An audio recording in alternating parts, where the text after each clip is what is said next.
Hello दोस्तों, कैसे आप लोग। मैं उम्मीद करता हूँ आप अच्छे होंगे और आपका पढ़ाई अच्छा चल रहा होगा। चलिए आज की इस वीडियो में हम लोग देखेंगे DFCCIL के लिए इकोनॉमी एंड मार्केटिंग का क्वेश्चन। ये आपका टेस्ट नंबर 5 है। इससे पहले का अगर आप नहीं देखे हैं तो प्लेलिस्ट में मिल जाएगा, आप देख लीजिए। ये सभी क्वेश्चन बहुत इंपॉर्टेंट है और आपको टेस्ट के रूप में लगाना है और आपको बताना भी है कि इसमें से आपको कितना मार्क्स आया। ठीक है, तो चलिए देखते हैं आज का पहला क्वेश्चन।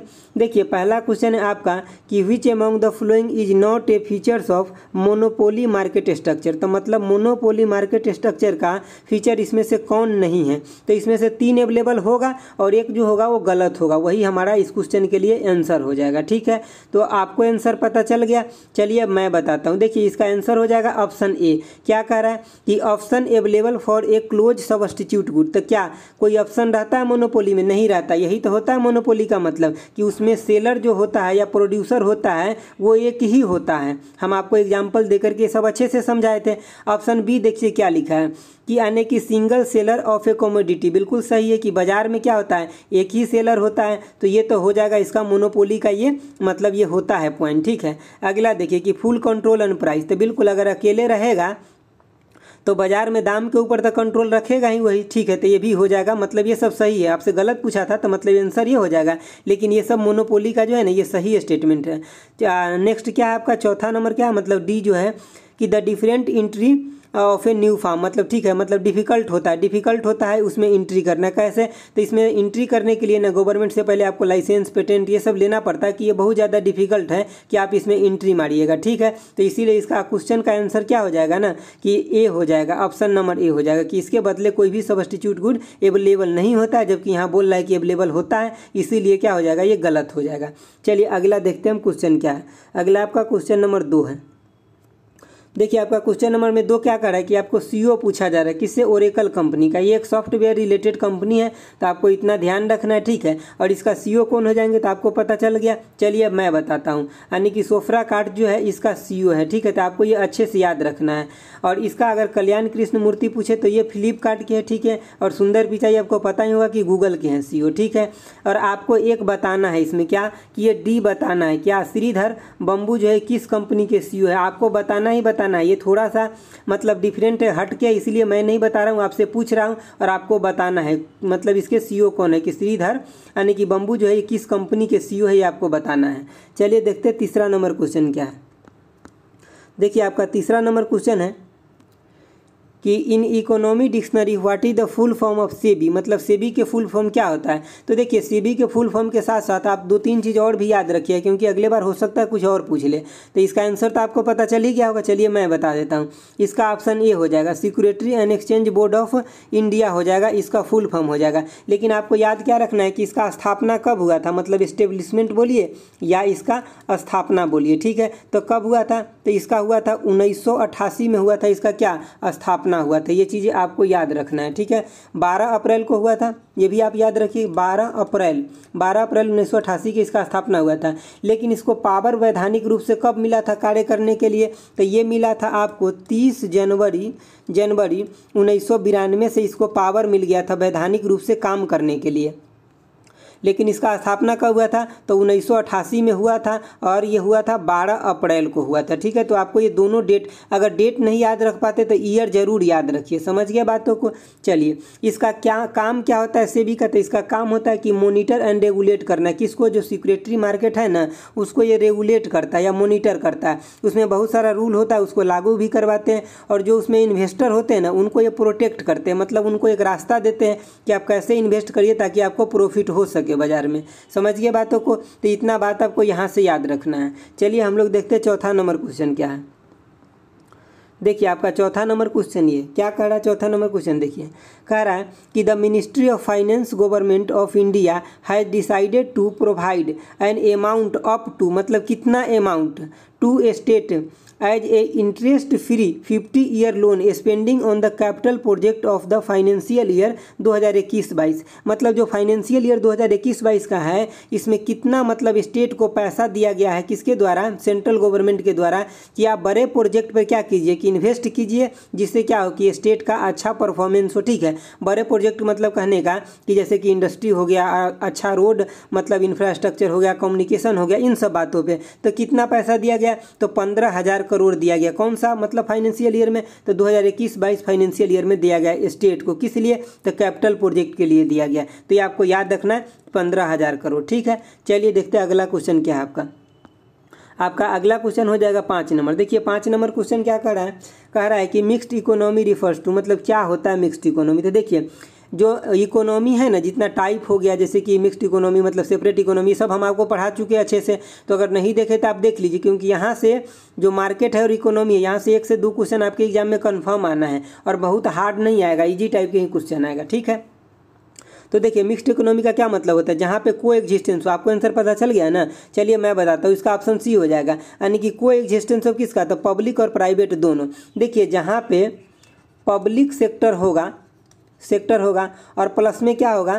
तो प्लस में क्या? तो प्राइवेट सेक्टर होगा, दोनों होगा। तो देखिए पब्लिक सेक्टर का काम क्या होता है? ये गवर्नमेंट के अंदर होता है सब कुछ। तो इसके द्वारा क्या होता है ना कि वेलफेयर का काम होता है, यानी कि नेशन बिल्डिंग का काम होता है। वेलफेयर का मतलब समझ रहे हैं कि जैसे कि किसको कितना स्कॉलरशिप देना है, कौन सा गरीब है, कौन सा अमीर है, जो टैक्स आता है सरकार के पास वो कहाँ डिस्ट्रीब्यूशन होना चाहिए, इन सब बातों पे ध्यान रखा जाएगा। ठीक है, और जैसे कि नेशन बिल्डिंग की बात करें ना, तो जितने ज़्यादा पिछड़ा राज्य है उसको ज़्यादा से ज़्यादा पैसा प्रोवाइड करके उसे भी मतलब एक अच्छा कम्युनिकेशन, अच्छा रोड, अच्छा इंडस्ट्री देने का कोशिश किया जाता है। तो ये सब किस में होता है? पब्लिक सेक्टर में होता है। लेकिन यहाँ पर प्राइवेट सेक्टर में क्या होता है ना कि ये एक्चुअली प्रॉफिट ओरिएंटेड होता है। प्राइवेट सेक्टर जो भी होता है ये प्रॉफिट ओरिएंटेड, इनको नेशन बिल्डिंग से ज़्यादा ज़रूरत नहीं है, प्रॉफिट ओरिएंटेड से इनको ज़्यादा बिल्डिंग मतलब काम है। समझ गए? इनको मतलब वेलफेयर से ज़्यादा ये मतलब ये वेलफेयर करने के लिए कर सकते हैं, बहुत सारे प्राइवेट कंपनी है जो वेलफेयर करते हैं काम, लेकिन इनका मोटिव वो नहीं होता है वेलफेयर करना। इनका मोटिव होता है कि हम प्रॉफिट ओरिएंटेड ज़्यादा से ज़्यादा कैसे करें। ठीक है, तो देखिए यहाँ से देश को ज़्यादा बेनिफिट क्या होता है ना कि जीडीपी में देश को बहुत ज़्यादा बढ़ोतरी होता है। क्योंकि अगर प्राइवेट सेक्टर का कंपनी इसको प्रॉफिट होगा उस देश के अंदर, जिस देश में है कंपनी, तो उस देश का क्या होगा कि जीडीपी ऊपर जाएगा। और जीडीपी ऊपर जाएगा ना, तब होगा क्या, उस देश में ज़्यादा से ज़्यादा कंपनी आएगा अपना इंडस्ट्री लगाने के लिए। तो प्राइवेट सेक्टर से ये बेनिफिट होता है और पब्लिक सेक्टर से ये वेलफेयर, नेशन बिल्डिंग, ये सब काम होता है। तो जिस देश के अंदर ये मिक्स्ड इकोनॉमी है ना, वो सबसे अच्छा माना जाता है मिक्स्ड इकोनॉमी। समझ रहे हैं कि मतलब देश का विकास भी हो रहा है और प्लस में क्या हो रहा है कि नेशन बिल्डिंग का भी काम हो रहा है। तो आपका ऑप्शन कौन हो जाएगा? तो ऑप्शन आपको बता ही दिए, सी हो जाएगा। ठीक है, चलिए देखिए अगला क्वेश्चन क्या है। अगला आपका 6 नंबर क्वेश्चन है। देखिए 6 नंबर क्वेश्चन क्या कह रहा है कि in a digital market CPA stand for, तो मतलब CPA का क्या मतलब होता है डिजिटल मार्केटिंग में? तो इसका मतलब होता है, आपको आंसर पता चल गया? चलिए मैं बताता हूँ। इसका मतलब होता है कॉस्ट पर एक्वेशन होता है। ये एनालिसिस नहीं होगा, इसको काट दीजिएगा यहाँ पे। ठीक है, कॉस्ट पर एक्वाइजेशन होता है। देखिए इसमें क्या होता है ना कि कॉस्ट पर एक्वाइजेशन में, जैसे कि सपोज कीजिए अभी आप यूट्यूब पे, मतलब हम थोड़ा एग्जाम्पल देके समझा रहे हैं। देखिए जैसे कि आप यूट्यूब पे अभी क्या करें, वीडियो देख रहे हैं, ठीक है, और उसके बाद आपके सामने कोई प्रचार आया, कोई ऐड आया, ठीक है, वो ऐड के साथ देखते हैं ना नीचे में एक लिंक भी आ जाता है, यहाँ पे लिंक आ जाता है। जब आप इस लिंक पे क्लिक करते हैं और क्लिक करके आगे जाते हैं और जो इसमें चीज़ें मांगता है उसको आप भर करके, वेबसाइट पे भर करके, मेल आईडी मांगता है, मोबाइल नंबर मांगता है, सब कुछ भर के अगर आप उसको सबमिट कर देते हैं ना, तो इसके बदले क्या होता है, ये एक एक्शन कंप्लीट हो गया। एक्शन कंप्लीट हो गया, जो कंपनी चाहता था आपसे वो इन्फॉर्मेशन ले लिया।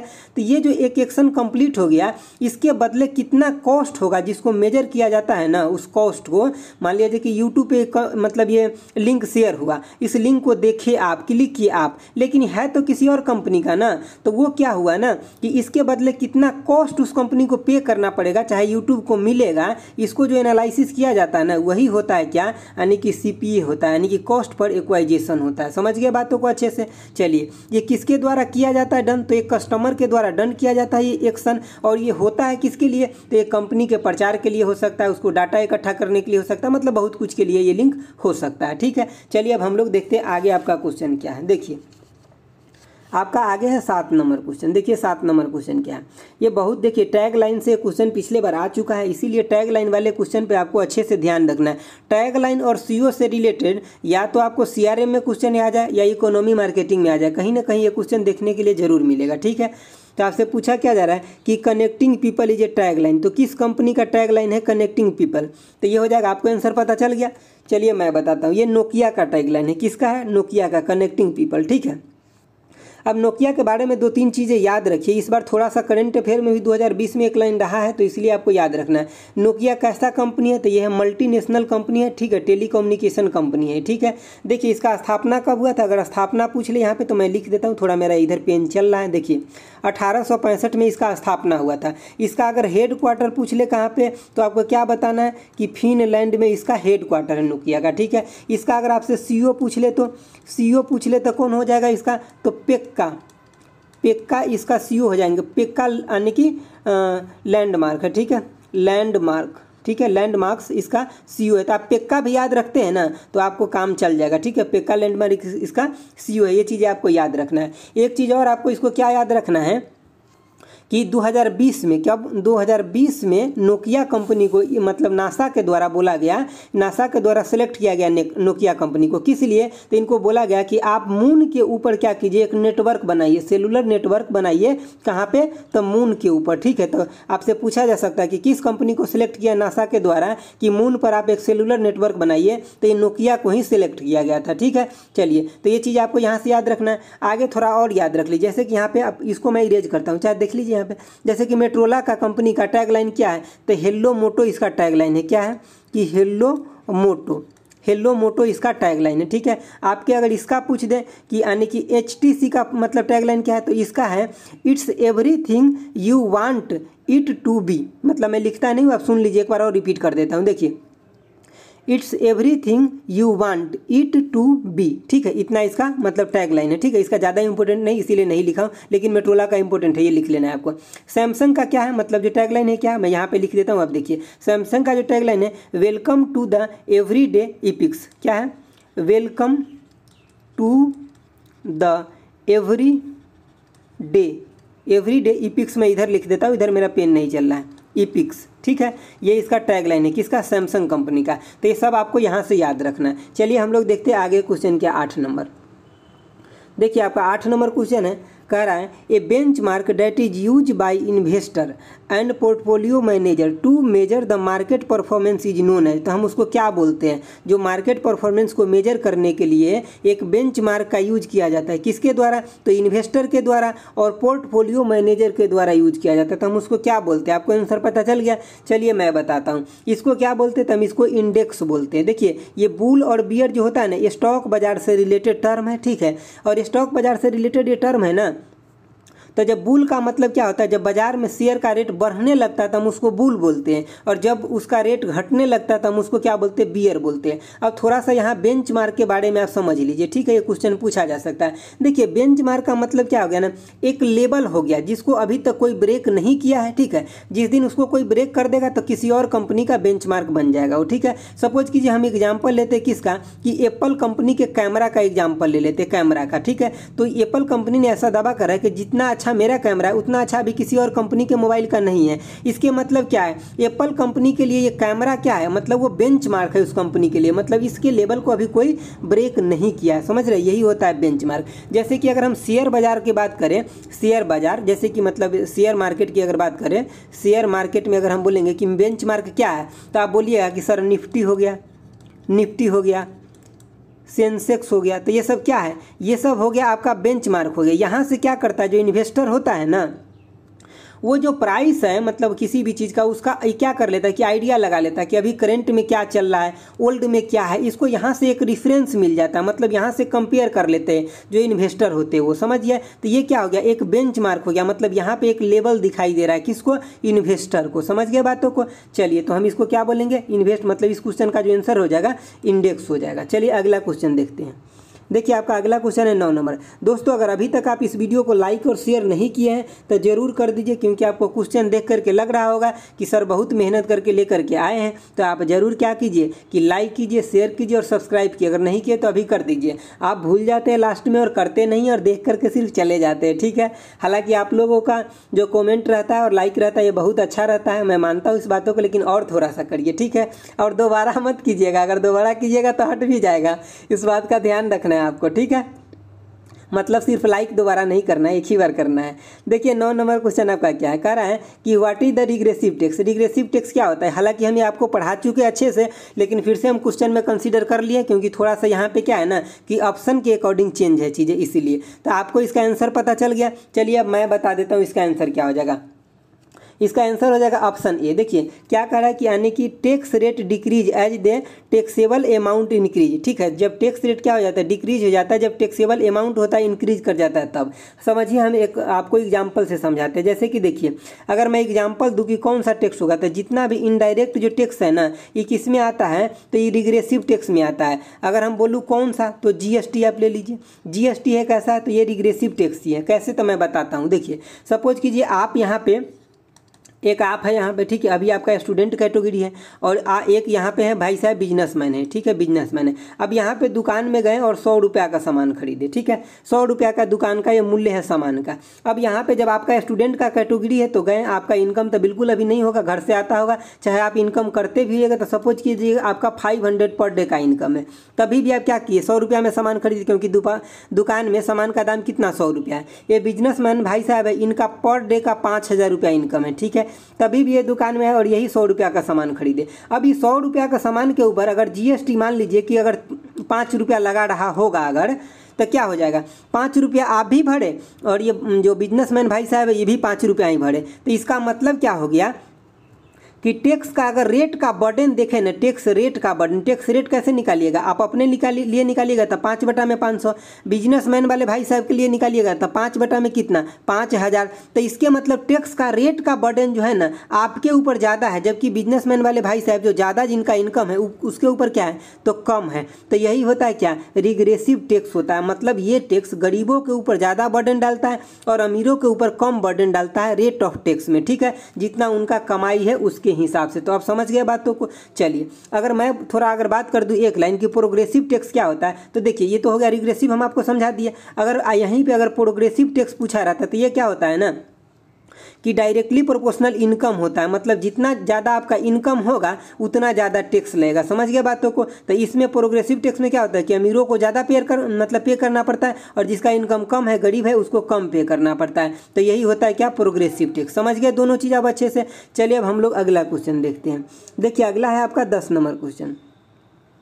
देखिए 10 नंबर क्वेश्चन क्या कर रहा है कि what is the term use if a market is divide into a distinct group of buyer who might required separate product और मार्केटिंग मिक्स। देखिए सबसे पहले बात क्या है यहाँ पे कि हम क्या टर्म यूज करते हैं जब हम मार्केट को क्या करते हैं, डिवाइड करते हैं। किसमें, तो ग्रुप में डिवाइड करते हैं। ठीक है, और उसको क्या करते हैं कि मतलब प्रोडक्ट को, मार्केट को सेपरेट करते हैं, तो हम उसको क्या बोलते हैं। हम एक्चुअली ये क्वेश्चन आपको इनडायरेक्ट फॉर्म में कई बार पढ़ा चुके हैं, लेकिन फिर से आप ऑप्शन के फॉर्म में देखिए। देखिए क्या होता है, इसको हम क्या बोलते हैं, ऑप्शन सी हो जाएगा, मार्केट सेगमेंटेशन बोलते हैं। देखिए कोई भी कंपनी, जितना भी कंपनी हो, सब क्या करता है, मार्केट सेगमेंटेशन करता है। किस बेसिस पे करता है, तो जैसे कि डेमोग्राफी हो गया, मैं यहाँ पे थोड़ा लिख देता हूँ। देखिए डेमोग्राफी हो गया, ठीक है। उसके बाद जियोग्राफिकल एरिया हो गया। उसके बाद क्या, तो जैसे कि जियोग्राफिकल एरिया हो गया, बिहेवियर ऑफ कस्टमर हो गया, बिहेवियर ऑफ कस्टमर हो गया। ठीक है, बिहेवियर ऑफ कस्टमर हो गया। तो मतलब डेमोग्राफी जनसंख्या के बेसिस पे, ज्योग्राफिकल एरिया मतलब वो लोकेशन कहाँ है उसके बेसिस पे, कस्टमर कैसा है उसके बिहेवियर के बेसिस पे। उसके बाद कस्टमर जो है ये फाइनेंशियल कैसा है उसके बिहेवियर पे, कस्टमर के पास क्या जॉब है उसके बिहेवियर पे। इस सब के बिहेवियर पर क्या करता है कि कोई भी जो कंपनी होता है ना, वो कस्टमर को या ऑर्गेनाइजेशन को या ग्रुप को क्या करता है, सेपरेट कर लेता है, ताकि उस कंपनी को बेनिफिट होगा ना कि वो ये देखेगा कि हमें किसके पास कौन सा प्रोडक्ट का मैसेज भेजना है। समझ गए बातों को। जैसे कि गांव का इलाका है, सपोज कीजिए किसान का गांव है, तो वहाँ पे जो कंपनी होगा, जो बीज उत्पादन करता होगा, जो दवा खाद का होगा, वो सब इनके पास मैसेज भेजेगा। लेकिन सपोज कीजिए जो शहर है, ठीक है, जहाँ पे लोग को मतलब वहाँ के बिजनेसमैन को पता है या कंपनी को पता है यहाँ जो लोग रहते हैं उनका मतलब ज़्यादा है कैपिटल, तो वहाँ पर जो मॉल के अंदर जो महंगा महंगा प्रोडक्ट आता है इसका मैसेज इनके पास आएगा। समझ गए बातों को। तो इस तरीके से क्या होता है ना कि कस्टमर को सेग्रीगेट कर लेते हैं कंपनी, और जिसके थ्रू क्या होता है उनको भी बेनिफिट होता है, और दूसरी बात क्या कि कस्टमर को भी क्या होता है उनके थ्रू चलने में थोड़ा सा मतलब क्या होता है ना कि सहूलियत होता है, मतलब आसान होता है। समझ गए बातों को, क्योंकि उनको मैसेज मिला, क्योंकि उन चीज़ों को उनको रिक्वायरमेंट था और उनको मैसेज भी मिल गया, ऑफर भी मिल गया, तो क्या करेंगे चीज़ों को खरीद सकते हैं। ठीक है, तो यही होता है मार्केट यानी कि सेगमेंटेशन या सेग्रीगेशन। ठीक है, चलिए अगला देखते हैं। अगला क्वेश्चन आपका क्या 11 नंबर है। देखिए 11 नंबर आपका क्वेश्चन है, कह रहा है कि यानी कि which is a quadrant in the G यानी कि जीई मैट्रिक्स। जी मैट्रिक्स करने का मतलब क्या है कि जनरल इलेक्ट्रिक यानी कि इलेक्ट्रॉनिक, जनरल इलेक्ट्रॉनिक यानी कि matrix reflect poor performance unit in A unattractive industry. मतलब कहने का मतलब क्या है, इस ऑप्शन में से कौन सा ऐसा है जो क्या करता है कि पुअर परफॉर्मेंस यूनिट है इंडस्ट्री के अंदर। देखिए एक इंडस्ट्री के अंदर बहुत सारा यूनिट होता है, तो इसमें से कौन सा ऐसा टर्म है जो पुअर परफॉर्मेंस इंडस्ट्री के लिए यूज किया जाता है। ठीक है, तो आपको इसका आंसर पता नहीं चला होगा जहां तक मेरा उम्मीद है, लेकिन अगर पता चल गया तो आपका तैयारी बहुत अच्छा है। तो ऑप्शन हो जाएगा इसका बी हो जाएगा। क्या हो जाएगा कि हार्वेस्ट एंड डिवेस्ट हो जाएगा। ठीक है, देखिए इसमें क्या होता है ना कि इसमें एक्चुअली इन्वेस्ट जो होता है इसको ऑपरेट करने के लिए वो ज़्यादा होता है, लेकिन ये होता क्या है कि मतलब इससे प्रॉफिट होता है या इसका परफॉर्मेंस होता है वो कम होता है, तब तो उसको क्या बोलते हैं हार्वेस्ट एंड डिवेस्ट बोलते हैं। ठीक है, जैसे कि इसमें इन्वेस्टमेंट लगा, सपोज कीजिए आप कोई इंडस्ट्री खोले, आपको इन्वेस्टमेंट ज़्यादा लग गया और वहाँ से प्रॉफिट कम मिल रहा है, ठीक है, उसका परफॉर्मेंस अच्छा नहीं, तो उसको हम यही बोलते हैं। ठीक है, चलिए आगे देखते हैं 12 नंबर क्वेश्चन क्या है।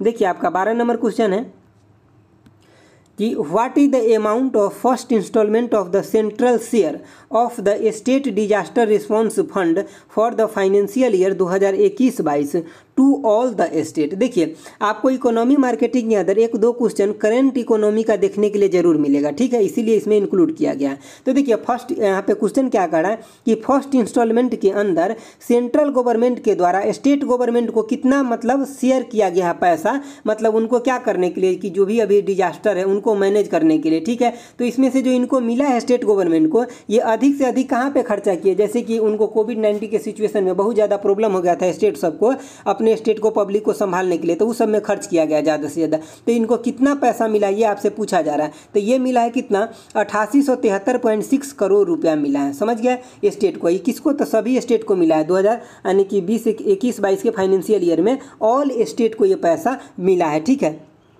और स्टेट इसमें से ज़्यादा खर्च कहाँ किए, तो कोविड-19 का जो सिचुएशन था उसको हैंडल करने के लिए। देखिए अब एक क्वेश्चन बोनस है और ये मैं आपके लिए रखा हूँ और कई बार पढ़ा चुका हूँ, इसीलिए ऑप्शन का आंसर आप ही को देना है। क्या है कि मोनोपोली इज, मोनोपोली क्या है, इसका आंसर क्या होना चाहिए। ठीक है, अगर आपको ज़्यादा लिखने का मन है तो मोनोपोली के बारे में कुछ लिखिएगा भी, ठीक है, नहीं तो आप आंसर तो आपको देना ही देना है। ठीक है, और दोस्तों आप ले के लिए मेहनत अच्छे से किया जा रहा है, तो आपको इन चीज़ों पर ध्यान रखना है। प्लीज़ लाइक शेयर और सब्सक्राइब जरूर करें और दोस्तों के साथ शेयर करें। ठीक है, तो आज का वीडियो इतना ही रखते हैं, फिर हम मिलते हैं नेक्स्ट वीडियो में। और आपको एक चीज़ बताना भूल गए, देखिए जैसे कि जो हम क्वेश्चन देते हैं ना, कल का जो हिस्ट्री का वीडियो था उसमें क्या था ना कि एक दो क्वेश्चन आप लोगों के अकॉर्डिंग उसमें गलत था। ठीक है, देखिए एक्चुअली वो क्वेश्चन गलत नहीं है। अगर अभी आप मतलब जैसे कि इंटरनेट पे सर्च कीजिएगा ना, तो जो डाटा आप लोग लिख रहे हैं वो डाटा अगर कंप्लीट नहीं हुआ रहता है ना, अगर वो फिनिश नहीं हुआ रहता है वो काम, तब तक नेट पे नहीं आता है, तब तक हम उसको कैसे कंसिडर करें, क्योंकि हम भी जब बनाते हैं कंटेंट तो कहाँ से डाटा लेंगे, क्वेश्चन हम खुद से बनाएंगे, लेकिन उसका जो डाटा है वैलिडेशन ये सब तो नेट से ही लेते हैं ना। तो देखिए अभी भी अगर आप नेट पे सर्च कीजिएगा ना कि सबसे लॉन्गेस्ट प्लेटफॉर्म कौन है, तो आपके गोरखपुर ही निकल के आएगा। कौन सा आएगा, गोरखपुर ही निकल के आएगा नेट पे। लेकिन हाँ वो हुबली वाला है, ये है जरूर, लेकिन वो अभी अंडर कंस्ट्रक्शन है, अभी वो पूरा का पूरा फाइनली नहीं हुआ है। उसी तरह से एक क्वेश्चन और था कि सबसे बड़ा नेम वाला रेलवे स्टेशन, तो आप नेट पे सर्च करके देखिए आपको वही मिलेगा। MG रामचंद्रन वाला अभी आपको नहीं मिलेगा, और उस नेम के आगे पीछे कहीं नहीं लिखा हुआ है कि इसको अभी बड़ा स्टेशन, बड़ा नाम वाला स्टेशन घोषित किया जा चुका है। ठीक है, अगर ऐसा है तो वो लिंक आप मुझे जरूर शेयर कीजिएगा डिस्क्रिप्शन बॉक्स में, ताकि एक बार हम भी कन्फर्म हो लेंगे। देखिए कई बार क्वेश्चन पढ़ाने में एक दो क्वेश्चन गलती हो सकता है, नो डाउट, क्योंकि आपको पता है हम अकेले सेट करते हैं, लेकिन आप 500 1000 2000 लोग मिलके देखते हैं, तो वहाँ अगर कोई क्वेश्चन फॉल्ट है तो नो डाउट उसको हम सही करेंगे अगले वीडियो में, या फिर उसमें हम पिन कर देंगे, तो उसमें कोई डाउट की बात नहीं है। ठीक है, तो आज के लिए इतना ही रखते हैं। तो thanks for watching, okay bye, जय हिंद दोस्तों।